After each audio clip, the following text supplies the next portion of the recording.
Let's get started. I'm Karen Laurie Reed, and I serve on the board here at Kimball, and I'm also on the board of directors at Capstone Community Action.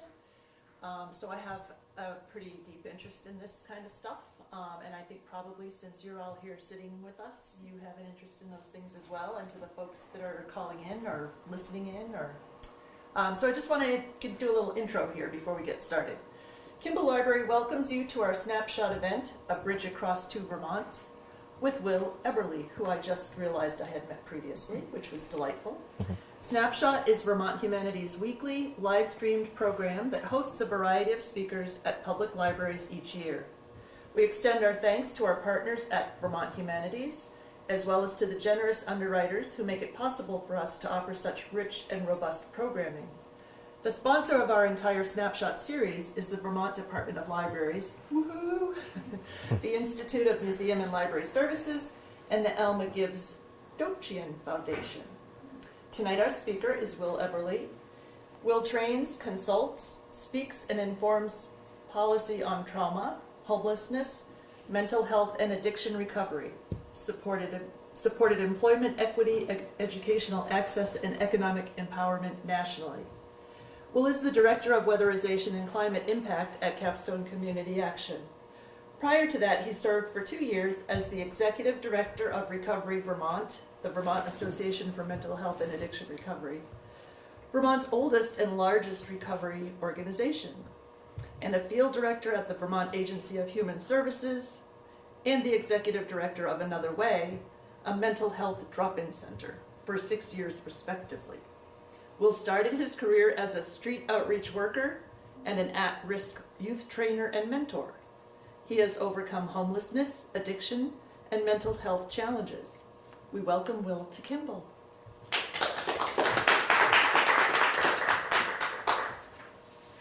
Thank you so much for the gracious introduction, really appreciate it. And before I start, I always like to just take a moment and thank everybody for doing whatever it took to be here right now. You think about the many directions that you're pulled in modern life, and there's a panoply of wonderful shows you could be watching, and you have a phone with thousands of interesting videos coming your way, and there's surely 6 or 7 email accounts you could be attending to, and there's a lot of things that you could be doing. And so I don't take it lightly that you're spending a little bit of time here focused on this. So I really appreciate that. I typically start with just a little bit about my connection to this work. We did go over much of this in introduction, so I won't be overly didactic, but I will just let you know that the title for this really kind of came from this concept of trying to straddle multiple experiences in Vermont and in our collective life in this modern time. And in my own personal life and professional life, I've had an opportunity to really straddle those experiences. Primarily, I come to this work from a real depth of lived experience with these topics that we've talked about. And that is something that has really informed my desire to help people that are still going through those have real support and autonomy and dignity and all of the resources that they need to have a happy and successful and vibrant life. So throughout the night, what I'm really hoping that you will do is consider the ways that you can also straddle those different experiences that you may have in the lens that you bring to it from your own lived and professional experience. With that said, I have a launching off point for us to consider from this incredible book called Gather, which our illustrious colleague Ryan at Vermont Humanities can surely help you access if you haven't already. And I just can't recommend it highly enough. There's a poem in this, and it's called Kept Out of the Woods on a Snowy Evening. And I'd like us to take just a moment to consider this together. Whose woods these are has made it clear. He does not want me hunting here. I wonder, does he even know this stream, the trees, those rocks, these deer? The yellow signs give off their glow at every 100 feet or so. The posted land, it shuts me down, but I have no place else to go. I want to punch, I want to pound. I know this land for miles around, over every hill, down every dell. I used to walk without a sound. But no one listens when I yell, although I have a story to tell of a way of life I loved so well. A way of life I loved so well.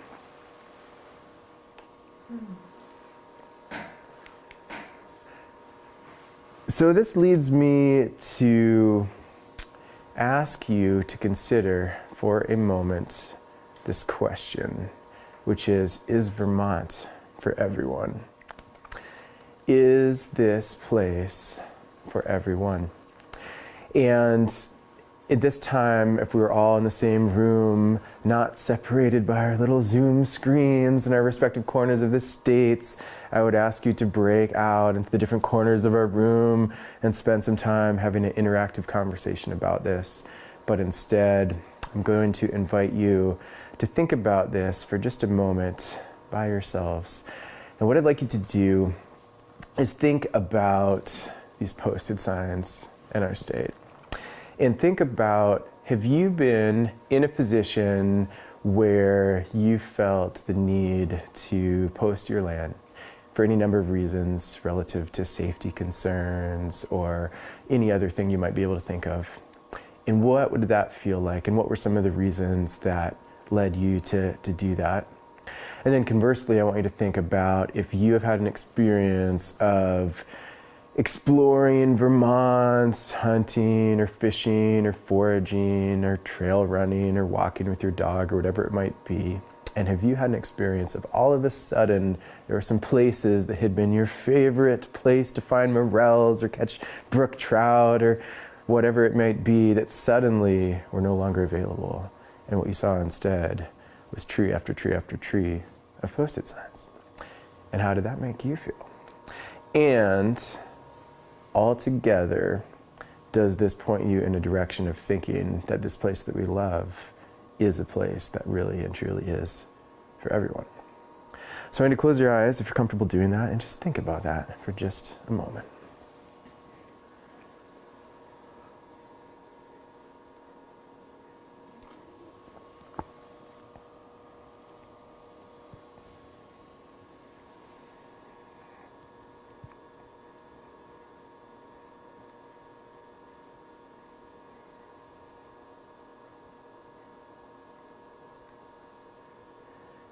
We'll take just a moment to hear from a few folks in this room, if anybody feels comfortable speaking to any of those questions we've raised so far. How about you in the front? Because just this week, my grandson was hunting on land that had been in his family, great-grandpa, over in Barnard for a long time. And the deer that he shot ran up into some land that used to be the family's farm even a couple of generations ago, but now is owned by somebody else. And the deer ran across into that, and they went after the deer. And the man who owned the farm now there said, you know, you can take this deer, but don't you step on this land again. It was like, gosh, you know, the ethics of hunting and this whole thing is very fragile now with ownership. And so anyway, that just happened this week in our family. Wow, appreciate that. Other thoughts that jump to mind for anybody in the room? I'm not sure. When I first came to Vermont permanently, I used to take a lot of walks out in Plainfield and Marshfield, and I felt very comfortable where I was. And over time, I started feeling less comfortable when I started seeing signs. And I started feeling, when I heard neighbors complaining about people being on their land. And then I did census work for a while, and there were people with guns that were threatening some of my census workers for coming on their properties. And I started thinking, oh no, well, I can't send people out under those conditions to even do that, even though the land that they were walking on or the roads that they were walking on were public. But they weren't allowed to get off of those roads or to knock on their door without feeling scared. And over time, little things like that, between taking walks or just doing your job, whether it didn't have to be census, it was something else, maybe just walking up to somebody's door to knock on it, it started to feel more uncomfortable. Like, how would this person react to this stranger coming up to ask for something? And I felt less comfortable in certain areas. I can't think of one in particular, but I became more choosy about where I would pull over to ask for help, and I didn't like that feeling. So I notice it a little bit more now that I'm conscious of it. I'm conscious of the way that I looked when I did it as well. What kind of car was I driving? What was I dressed like that day? How would somebody react to me that way that day? Fantastic. Yeah, I really appreciate that. Thank you. You know, just a few more words on this particular topic. The stakes can feel, on the one hand, very high. Do you have access to a favorite place? Are you really part of the landscape and the culture of the place that you live? On the other hand, it can feel relatively low. Maybe you didn't walk in one place, but there's another place to walk. Maybe you couldn't go to your favorite swimming hole, but you know of another one. I want you to think about this from a different lens. When we were kind of flashing through that title page of some resume stuff, there's a lot of words in there that can get glossed over relatively fast. They can have some emotional weight and resonance to them. We talked about things like homelessness, mental health challenges, substance use, those types of things. So to delve into a little bit more of my connection to this issue, I'll just let you know that I have a lot of privilege in my life, and I've had the opportunity to do things like study at the Harvard Kennedy School, or go to the Vermont Leadership Institute, or testify to members of Congress on Capitol Hill. I serve on my local school board, have a lot of access to power and to the ability to change policy and guide how investments look in our system of care, and I really appreciate that.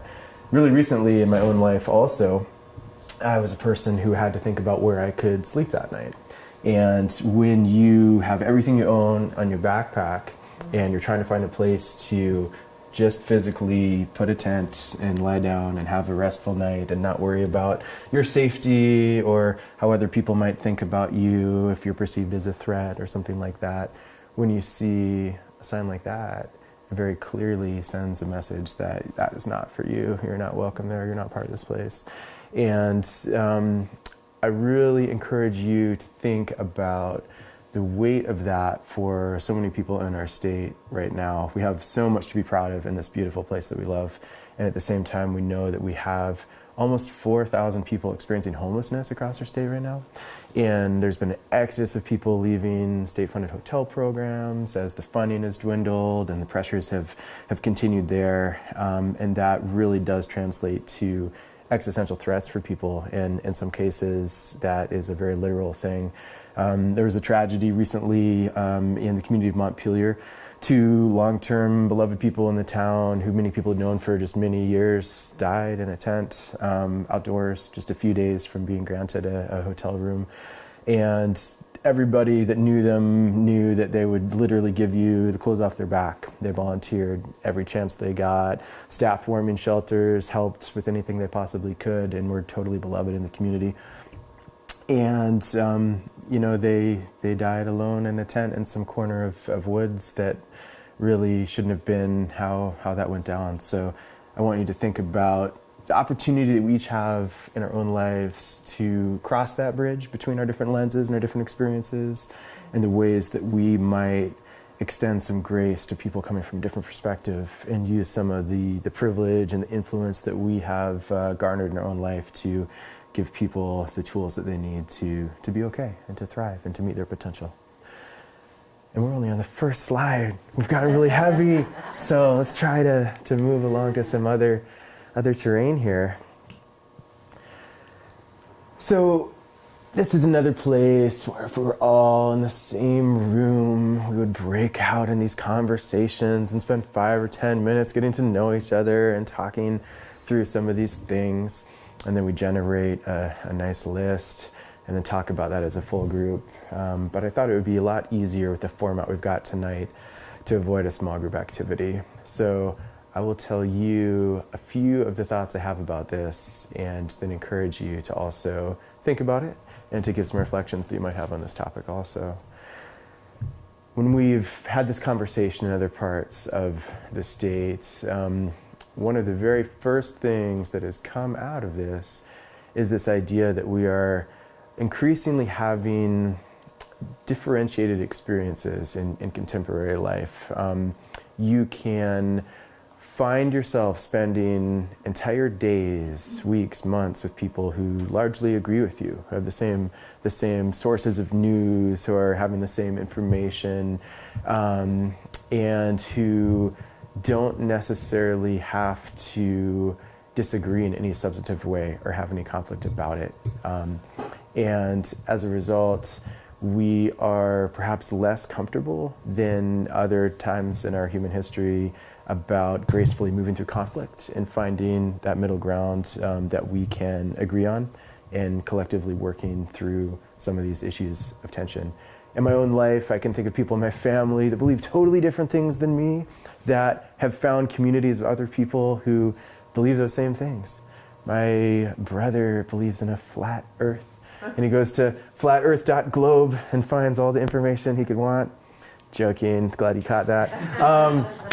And my stepfather spends days making beautiful memes about climate change not being real and sharing them with his hundreds of friends all around the world who share them in turn with other people and agree that that can't possibly be real. And then I spend my days going to events, talking about the dangers of climate change, looking at information from other people who surely believe that that's the case. And, you know, we can think what we want about objective reality and science and those things, but the case in front of us is really one that has put us in these distinctive camps of spending time with people who have similar perspectives, similar lenses, similar lived experience, and really similar goals.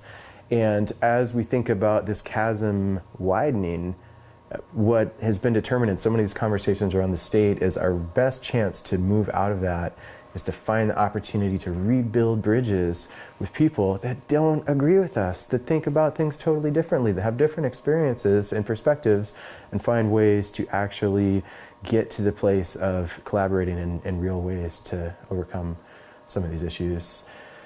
So that would be my hope for each of you after you leave tonight.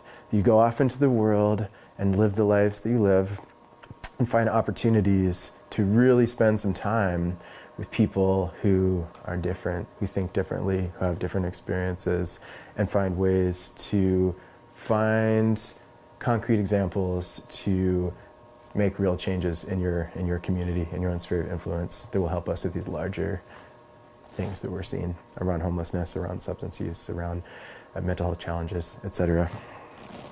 Before moving on to our next beautiful slide, I want to give you the opportunity to weigh in about that a little bit as well.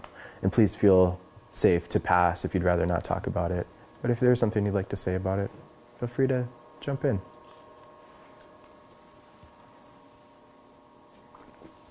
What are some things? Yeah. Yeah. Just within the last year, maybe 2 years now, we had a really difficult time at our local high school about transgender issues, and coming to a large meeting at the high school, there were a lot of, you were at that meeting, there were lots of people at that meeting, but the anger and the animosity and the fear was so prevalent, it was scary because that was not my experience. I've been here since 1975. I'm not a Vermonter, but and my grandchildren are in that school system. So that would be really nice if we could sit down with folks who were of varying opinions that night. But mostly it was we couldn't get away from each other fast enough because there was so much difficult feeling there. So I love what you're saying, but Yeah, the reality is tough, isn't it? that's what my Beautiful question point. was, is when such diverse opinions, with such diverse opinions, and when there is such anger and animosity between opposing forces, how does one build a bridge? How do you answer to someone's fear about something if they don't want to hear anything about what it is they're afraid of, when their self-righteousness or their opinion is so guarded? What works Yeah. to build that is my question. I think Vermont Public did or is still doing a program where they matched people, and it was very intentionally structured so that folks could meet as pairs and talk. Opposing views. Yeah, yeah, Vermont Public? yeah, Vermont Public Radio, and Okay. I wish I had more details, but I Oh, don't. that's okay, I can look it up. But there's an example of an organization Trying to- facilitating that sort of So it discussion. would take facilitation by a group that's committed to working on that issue. At least connecting people with And that connecting. intention, and yeah. That's a really good example. I think that there is a tendency to go for the moonshot of trying to agree on the really big contentious issues sometimes that can be an Yeah. impediment to really finding the common ground in the Right. short term. What do we think about climate change, or about immigration policy, or about pick a thing? And I've found myself forming slow, gradual, positive relationships with people built on really small things initially, like, hey, you need to get the hay in, Yeah. and I need some extra money, and I'll put the hay on your tractor, and then we'll go put it in the barn. And you do that for 2 or 3 or 4 summers, and before you know it, you trust each other and like each other and have, familiarity with each other, to the point where you can then maybe talk about, well, Yeah. why do you believe this other thing you said? And, did you think about this angle? And there's just some respect that happens that isn't possible when you're kind of, on the other side of these camps, where you don't really have a sense of like the personhood of that Right. person. You're just an archetype of, oh, you believe that, or you're in this camp, or whatever. So making Yeah. change takes time, and in order to make change, to begin with small steps, baby steps, by getting to know who it is that you oppose and building trust over time, I think too, an important part of it is being vulnerable. allowing You know, yourself. being able to say, I don't understand Mhm. why you think that way. I don't, Right. I don't even know how to have a conversation with you, but I'd like to. Mhm. And there's, honestly, there's no right answer. Right. Like none of us have the right The right answer. answer. The right answer sits between Right. you and me. Right. So, You're not necessarily wrong. We're just different about how we're Yeah. approaching the same issue. So Yeah. let's talk about what we can do Yeah. to meet somewhere with how we approach it. My experience is kind of the opposite direction. The people that I'm already close to, and we kind of find out that we have a very different opinion. And maybe there's an initial conversation, and then we learn to just don't go there. Just don't talk about that. So it's probably not helping, but at least we still love each other. I think that is helpful, and I think it is so helpful to be able to have that mutual respect, to say we're not going to see eye to eye on this, but we're going to continue to care about each other and have other ways that we can have each other positively in our lives, and that's no small thing.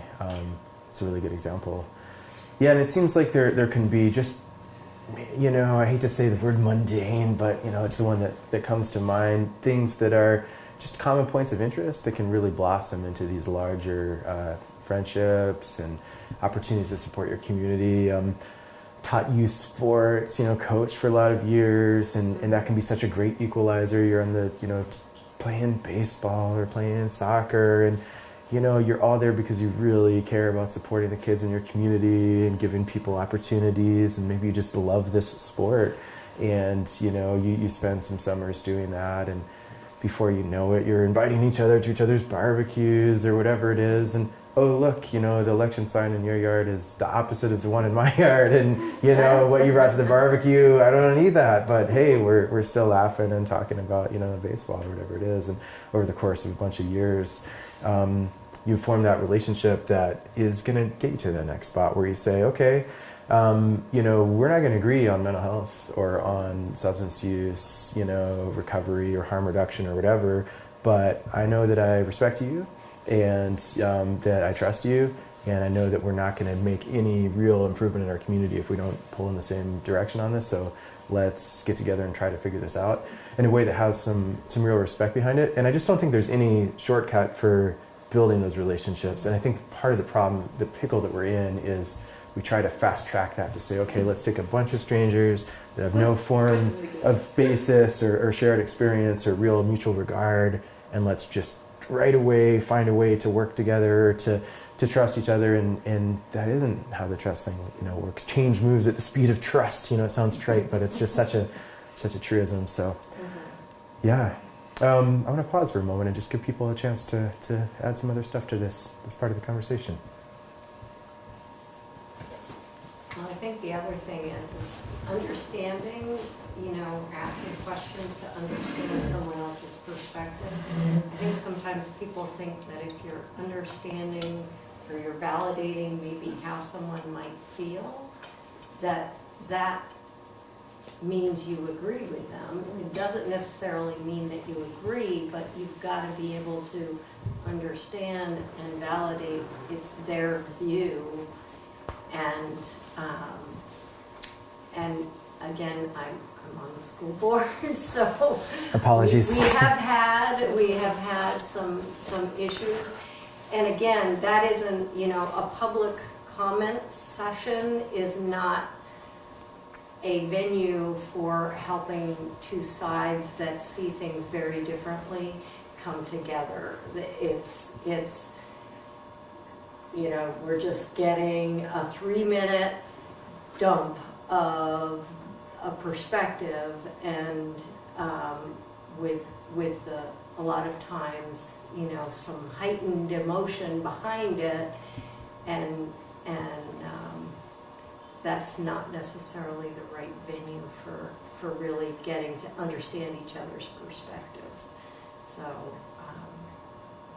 anyway, and again, it's sort of like, how do you, in our current society, we don't have as many times where people actually get together in an more informal way. I mean, people are in their houses, you know, doing their things, and there's a little bit less contact, and it's really that day-to-day contact that I think begins to break down some of those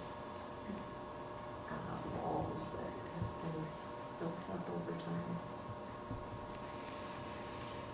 So all the remote work now has probably lost a lot of that kind of coexistence.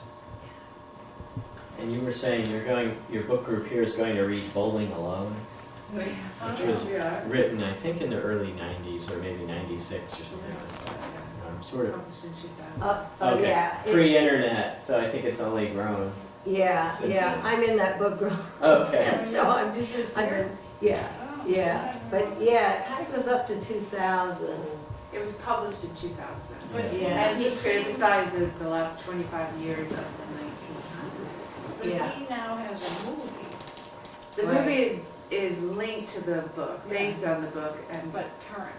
Oh, does it bring it up to Okay. So date? it's a It current references. movie, but comes from that. yeah. He's involved in it. I don't know. Does Randolph still has its bowling alley though, right? Mhm. Yeah, they do. Okay. Very actually. Yeah, so that's good. I was looking to see I can't remember the name of the VPR program that was mentioned. We talked to them recently, but someone online had mentioned the Braver Angels is a similar group that Okay. gets people together Mhm. to talk across the divide.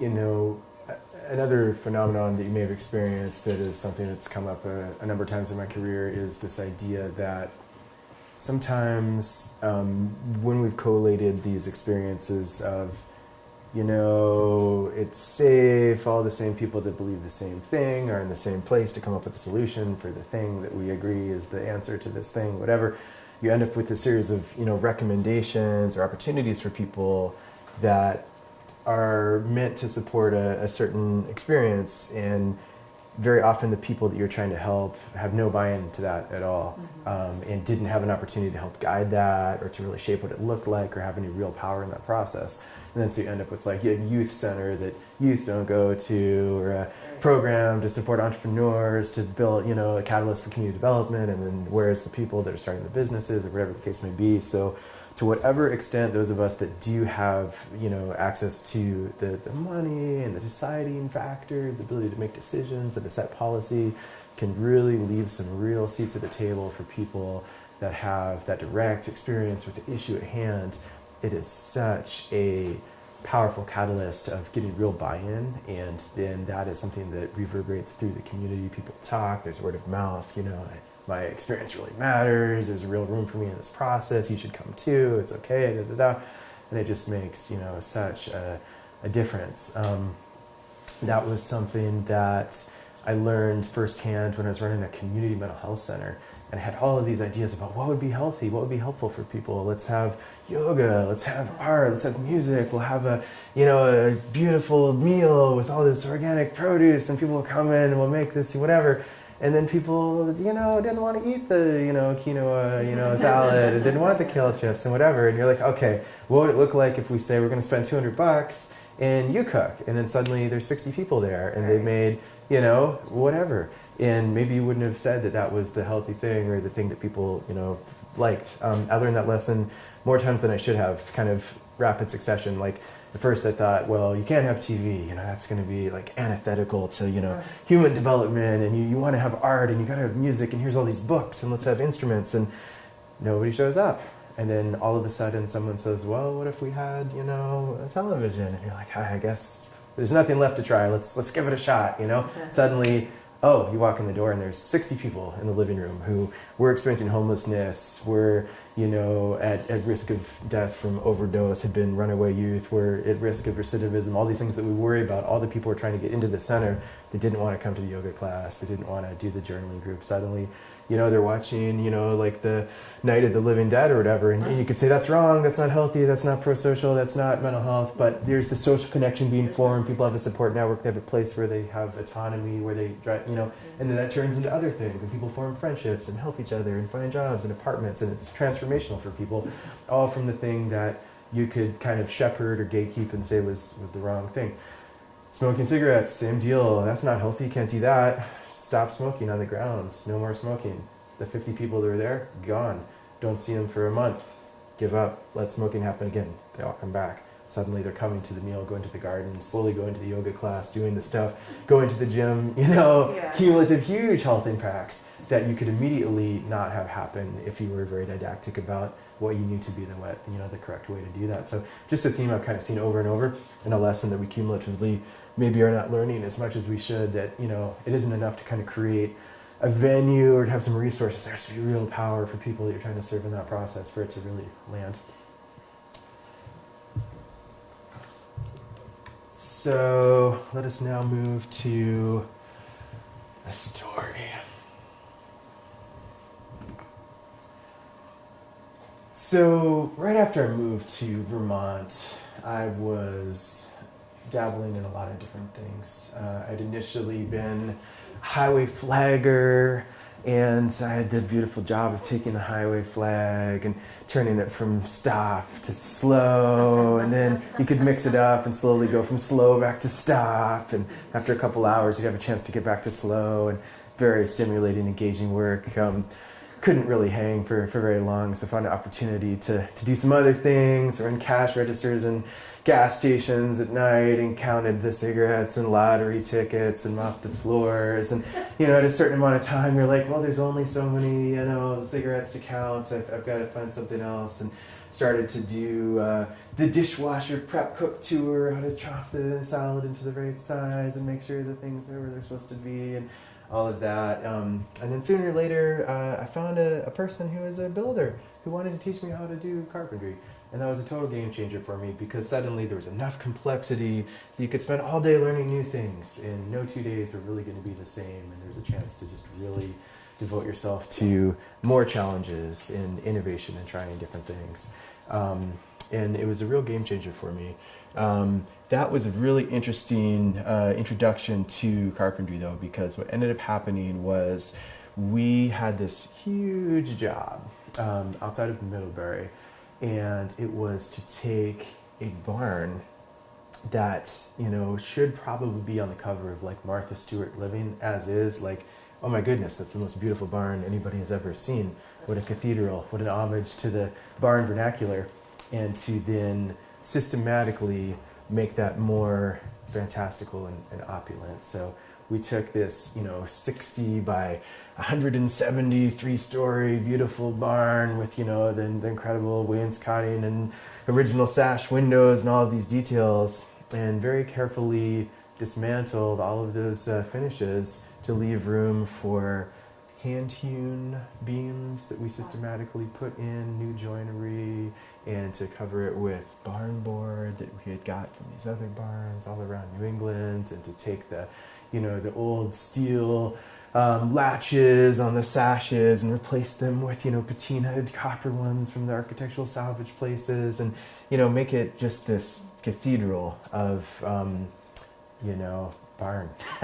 And to do that, we ended up having to dismantle other barns. And we went around, maybe a 75-mile radius of that particular site, and went to farms in Vermont with the full knowledge and consent of the farmers, and took beautiful barns and dismantled them and brought the pieces back to this other farm and made that barn bigger and grander. And, it was kind of a interesting experience, because on the one hand, you were happy to be part of this huge engine. You're an ant in this teeming hive, and you're making this glistening castle, and you're at the top of artistry, using the best materials in a place where there's the most money and you can make the most incredible thing, and that was really kind of a special place to be as a craftsperson. At the same time, there's this foreboding feeling, this ominous sinking feeling that there's just something about this isn't right. This just doesn't feel like a good plan. That you look around and there's all these beautiful farms and all these barns, and then you go back and they're not anymore. Now it's just the field and it's empty, and that isn't there anymore. And I was really worried about it. And I got to talking to a friend of mine who was a mentor on that job site, this wonderful man named Wilfred, who was, really kind of a poet's soul and a carpenter's body. And he let me know that this was incredibly beneficial to the farmers. In that particular area, the taxes were going up so much each year, and the college was building, beautiful campuses and increasing, the property value as a result of that in a way that rippled to all the surrounding homes, in such a way that the only way that the farms could continue to exist was if they reduced their taxes, and the only way that they could do that was to reduce the taxable items on their farms. So they were trying to see who could raise their hand fast enough to have somebody come and dismantle a barn and have less taxation on the books and be able to keep that farm in the family. At that time that was happening, in Addison County, they were losing 100 dairy farms per year. So it was just an epidemic of that. And it got to the point where I myself was looking to build a home, and this friend introduced me to a farmer friend of his who had this beautiful barn that he desperately wanted to have dismantled. And it was the same story. It was beautiful. I couldn't believe how nice it was, and I felt so conflicted that I was going to be responsible for suddenly there being this hole in the landscape where there had been this iconic barn. And he assured me that you're doing a favor to this person. You're really helping them out. It's okay. Don't feel bad about it. And I took his word for it until I started to walk back to the truck. And as I did, I looked over and noticed this stoic, burly, 70, 50, 80, who knows, person you couldn't really pick, crying really, really subtly, in a way that, you could almost kind of chalk up to, some allergies or, maybe something got in his eye, but he's definitely crying. And I gave him a moment and waited at a respectful distance. And when it seemed like enough time had passed and he kind of collected himself again, I went back over there and talked to him and said, we should probably go home. Wilford, what do you think? It's like, just one more minute, Will. I'll tell you something.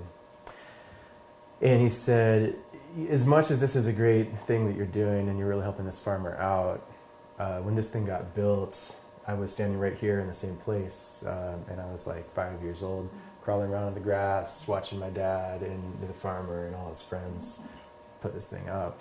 And everybody was so happy, and we thought this was going to just last forever. And I can't believe that I'm here watching this thing come down. And that doesn't mean you shouldn't do it. You should still feel happy. You're still helping him out. But you should also know that there's a real weight to this moment. And that never left me. And I think about that difference, that space between our different experiences. And we need more people. We need more resources. There's so much good you can do.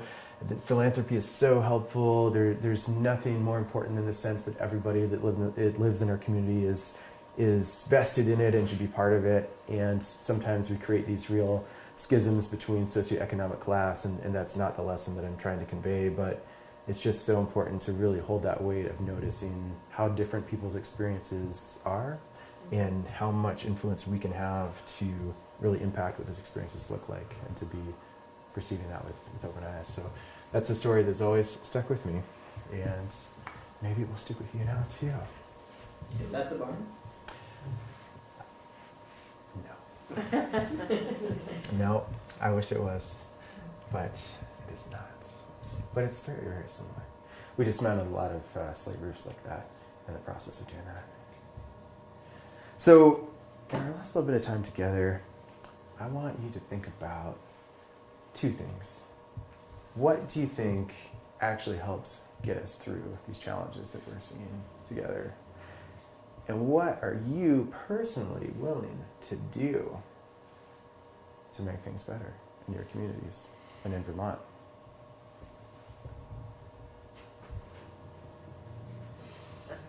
Is that a trick question? No. What do you think makes things better? And what are you going to do about it? To anyone in the room that feels like taking a crack at it.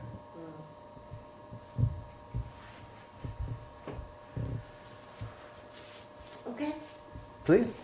today we were talking about the article that was either Vermont Digger, about the wood shed where people are donating wood, and it's quite huge, I guess, up in Vermont. And so, again, we revived this idea of establishing something like that with Capstone and other local agencies to get that option to be helpful. Because one of my daughters works at Capstone, does emergency fuel assistance. Oh, And nice. it's always, this time of year she's a wreck because there's not enough money, there's not enough fuel. So this was a small group of people in a group from the church I belong to that said, okay, let's talk to Capstone and some other groups and see if this is something we could.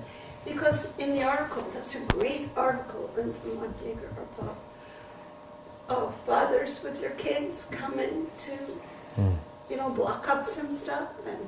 And there are other groups like that. But, that's certainly something. And in Barnard, when they did that, if you needed a cordwood, you came the day that the blocking was happening.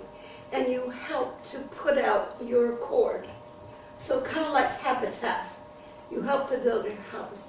If you need a cord, you come and help. So it's not, oh, aren't we nice dumping you a cord wood. It's a great idea. Such a Yeah. practical. Yeah. There's tons of wood around, right? Yeah. Yeah, they do something similar in Lamoille through the United Way. That's just a community institution. People volunteer and cut, hundreds of cords of firewood, and people look forward to it every year. It's a really powerful program. Great example. What else jumps out for people?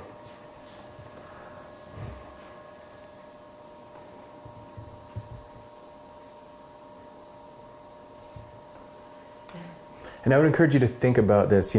Sometimes people are introverted and don't want to talk out loud or need a minute to think about it and process it or write it down. So if you don't feel that comfortable saying it out loud, it's okay. But I encourage you to just go home and think, what might I do to engage a little bit differently or a little bit more to work on some of these issues in my community? That's where I'm coming from. I've just spent probably 38 years in social work and counseling and working with mental health issues and social work around a lot of things, poverty, emotional responses, psychological responses. So I come from that perspective of people piecing their lives together or holding on to them and things like that. So I'm having to revamp at this point in my life how, with what time I have left, and with what energy I have left, how and what do I do, because I'm not doing the counseling anymore. But there's also another piece to it, and that is that as an older person, I'm now on the other end of things with a very limited and restricted income, to the point that I'm one of the people that I counseled for many years. And so how do you help when you're one of the people needing help? And how do you go about doing that so there's this finding the balance of what you know, what you can do, or what you just can't do because you also need. So it's a really interesting place. So there's volunteering because you have an experience and you have some expertise and professionalism, but you also have the emotional understanding of what it's like. You've been through floods, you've lost your home, you've done this, you've done those things, you've been there. So how much or what energy you have left that you can give from that perspective. You have no money left, but you can give in other ways to people who are going through something perhaps for the first time, or second or third, but who need someone to just know what it's like and can be with you in that place. Because many times there isn't anything you can do for someone. You just have to be with someone. So well put. That is what it is for now. Because without resources, and who knows with the upcoming year in January, when that starts, I say that delicately, what we will be facing in terms of what resources will be available and where we fit into that picture. That's really well said. Yeah, I particularly resonate with the idea of just being there with someone. You said so much, but that particular kernel is really sticking out for me in a powerful way. Thank you. Well, what else jumps out for folks? I always struggle with sort of, sometimes I feel like the volunteering that I might do, kind of putting a Band-Aid on things. And then I look at kind of, all right, what are you doing to change the structure? Right. And that this is we're just continuing, and in some ways we're allowing injustice to happen, and we're not actually tackling the underlying structure that's causing it. And so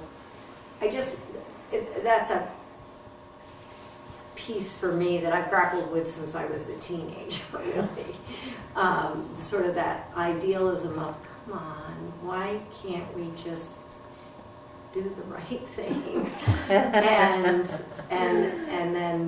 then getting just, because it's a fight, it is a fight against change is very slow, and you've got changes in power and willingness to try new things.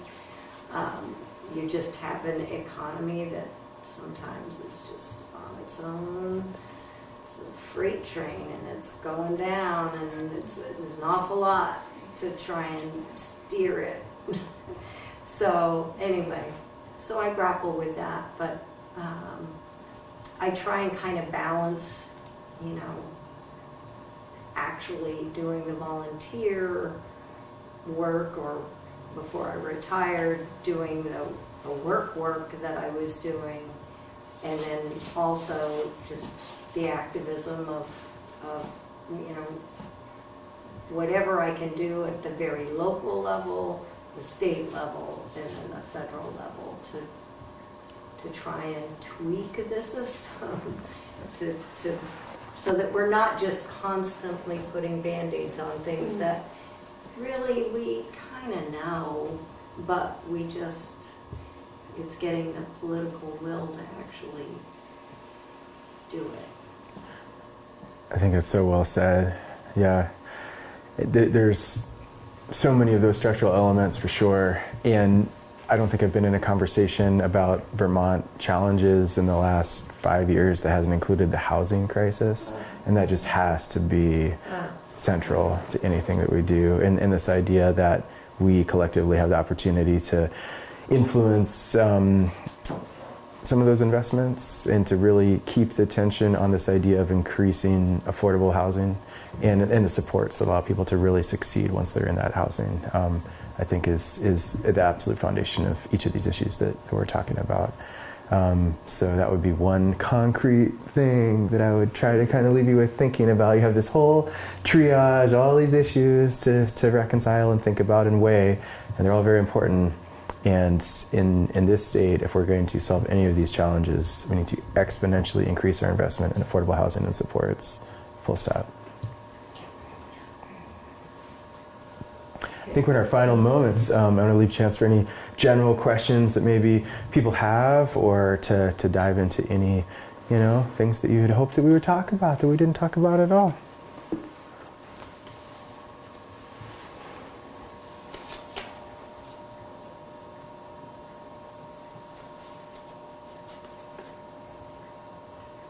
Well, something we can do, all of us, this coming week, is come to the vigil that Capstone's, is it Sunday? It's on the solstice. I don't remember which night has been designated. I wish I had that right on the tip of my tongue, but I don't. I'm guessing, you know, you could go to the website maybe. Of whom and what is it? So Capstone sponsors a candlelight vigil on the night of the solstice because it's the longest night of the year, and it commemorates folks who have passed because they were unhoused in that year. And it's usually cold and windy, Yeah. and it might not be where you want to be. In Randolph? Right in Randolph. Right on the front Chandler. steps here. At the library? It's been at the Not at library. It's been over at the railroad tracks. Maybe I should find out and put something in Front Porch Forum. That might be the best way to do it. But when we're all standing around shivering and stomping our feet, like, we have jackets, we have scarves, you know, we have a place to go home to warm up, and Other people don't. a lot of people don't. I think that's another thing, leading back to what your question was. One thing that I think is so important is that we all can do, and that is to have a voice about these issues that are shared with anybody and everyone in our lives.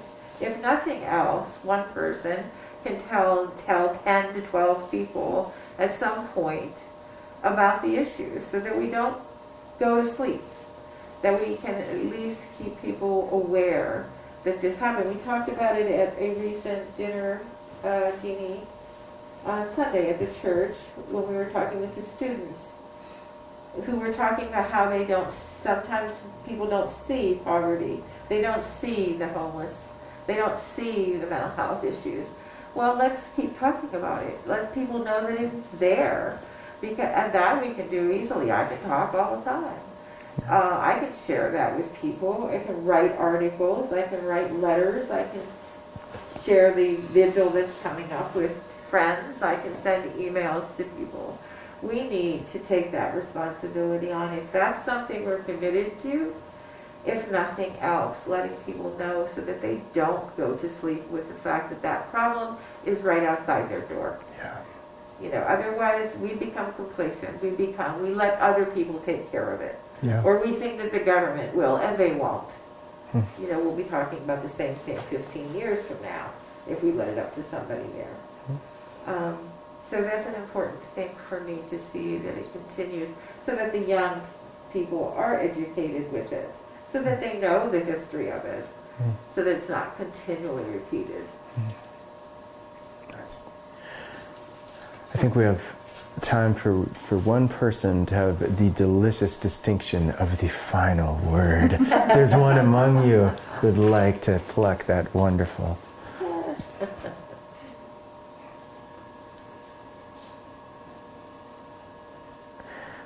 Could I ask a question for the Please. Randolph folks? I do a little bit of volunteering with the migrant farm workers, and I've been giving some rides to folks who are based around Randolph. I'm curious, what sort of supports exist for the migrant population in Randolph, or how much of a discussion is this in Randolph? I live in Barnard, so just a couple towns over, but since I'm not here, I'm not sure. Is the church doing things, or other people doing things to support? Because I've heard more Spanish being spoken in Randolph than I have in 30 years, so, yeah. Milk with dignity, right, Lynn? With migrant justice? Well, migrant justice, Migrant which is justice. all about. So I know a lot of the farmers here are really in touch with migrant justice, and some groups are talking about, it's kind of hard, because you don't want to invite a lot of undocumented workers to one place, publicly say, hey, why don't you, that's... They might not feel comfortable with that. No, especially in the coming days. And so several groups that I'm involved in, we're trying to get out, the Know Your Rights flyers, the VAAP, Vermont. Good idea, yeah. Vermont Asylum, something network anyway, has free legal aid for immigrants. But just trying to get that, and someone I know who is tied in with the Hispanic farm community has said she's thinking about going around to all the farms just to kind of see how they're feeling. Yeah, I guess I just bring it up because Yeah. there can be chasms there too. Sure. There's Yeah. a cultural barrier, there's language barrier, Yeah, I there's, think that definitely exists. yeah. But there's also these overlapping issues of mental health and people not having enough to eat, and people's needs not being met, and housing being quite substandard in some cases. So which is what I think migrant justice tries to help Yeah. with. And That's, they somehow know how to get into that network and how to reach those people. Yeah. And I don't know if, we have adult basic ed in office here, and I don't know how much English as a second language they're doing. Have you heard? I haven't heard. There are some, they're not undocumented workers who are here, and I ran into a neighbor of mine who had a friend who was from Mexico City who works with immigration, and he's an American, and he was walking by their apartment and he heard them speaking Spanish, so he went over and he was chatting with them, and one of the things he learned, I speak French, I don't speak Spanish, so it's something that I need to work on. But so this guy, I then talked to this person, and he said, oh yeah, these guys are working here, they'd like to learn English, and so a couple of us sort of asked around, and we did find out that the adult basic ed folks do offer English as a second language. I don't know if they were able to do it or not, because the company they work for, they work hard, they work a lot. I don't even know if they have a full weekend off, and they work late. So if adult basic ed is open until 8-5, then Yeah. it's too late. I also had a conversation with a farmer and was asking, because I belong to another group where the 4 group was interested in kind of trying to be welcoming and supportive, and the farmer was like,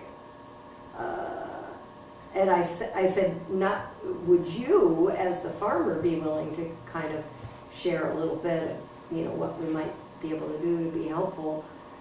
And they didn't even want to have anything to do with, they were just like, no, we sort of stick to ourselves. To not want any more attention. Yeah. It's too scary. Too scary Yeah. to kind of, so it's kind of an interesting situation. And here you are coming from Barnard to help out the migrant workers who are working here in our community. Is that what I'm hearing? Or wherever, but it does tend to be Randolph recently. Nice. Yeah. Excellent. And it may be these group of guys, but they're working at a farm, or are they working for? We'll talk later. Yeah. Awesome.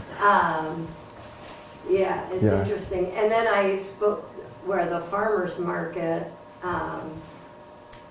There's a gal who brings some folks in from Jamaica, and I was like, I never see them in town, and she's like, they don't feel comfortable coming into town because they're just here for the growing season, and then they go back. Yeah. But they don't feel particularly comfortable coming, and that made me feel sad. I was like, what? How? Yeah. But I have also traveled some, and I have been in a place where I'm the only white person, and it is quite intimidating when you are in a culture where you look different than everybody else, and people do look at you, and so if you're not feeling particularly comfortable, you're not, so Good. anyway. Really good point. Yeah, and a great thing to bring attention to. Well, thus concludes, you've squandered another perfectly good evening on Car Talk. Thank you so much for coming out. And, we just scratched the surface of some of these topics. So feel free to stay in touch if you'd like to. There's contact information. Happy to schedule follow-up, training, speaking, etc., or just to follow up on any of this. And again, thank you so much for being part of tonight. Thank Yeah. you. Yeah, my pleasure.